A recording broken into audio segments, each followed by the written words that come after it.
விட 8 மடங்கு கால்சியம் அதிகமாக இருக்க இந்த பொடி மட்டும் செஞ்சு வச்சிட்டிங்கன்னா போதும். இட்லி, தோசை, ரைஸ் கூட கூட மிக்ஸ் பண்ணி சாப்பிட்டுக்கலாம். மூட்டு வலி, இடுப்பு வலிக்கு ஒரு பெஸ்ட்டான ஃபுட்டாக இருக்கும். அதான் கருப்பு எள்ளு பொடி. அது செய்யறதுக்கு கடாயில் 1 கப் கருப்பு உளுந்து எடுத்து நல்லா வறுத்து எடுத்துட்டு அதோட 1 கப் கருப்பு எள்ளையும் ஆட் பண்ணி நல்லா ட்ரை ரோஸ்ட் பண்ணிட்டு கூடவே 5 காஞ்ச மிளகா, 1 கைப்பொடி நல்லெண்ணெய் காஞ்ச கருவேப்பிலை, 1/2 கப் பொட்டுக்கடலை எல்லாத்தையும் நல்லா ட்ரை ரோஸ்ட் பண்ணி ஆறுனதுக்கு அப்புறம் மிக்சர் ஜாரில் சேர்த்தி கொஞ்சமாக பெருங்காயத்தூள், தேவையான அளவுக்கு உப்பு சேர்த்தி கொரப்பா அரைச்சி எடுத்துக்கலாம்.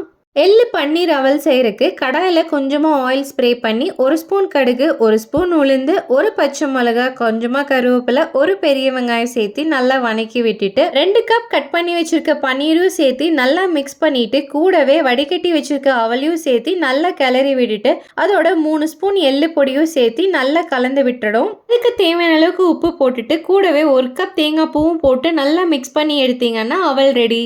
கூடவே ப்ரோட்டீனுக்காக ஒரு பாயில்ட் எக்கும், ஃபைபருக்காக கொஞ்சம் குக்கும்பர் ஸ்லைசஸும் எடுத்தால் ஒரு பேலன்ஸ்டான பிரேக்ஃபாஸ்ட்டாக இருக்கும். இந்த வீடியோ யூஸ்ஃபுல்லாக இருந்துச்சுன்னா உங்கள் ஃப்ரெண்ட்ஸ் அண்ட் ஃபேமிலிக்கு ஷேர் பண்ணிட்டு இந்த மாதிரி ஹெல்தி ரெசிபிக்கு நம்ம பேஜை ஃபாலோ பண்ண மறந்துடாதீங்க.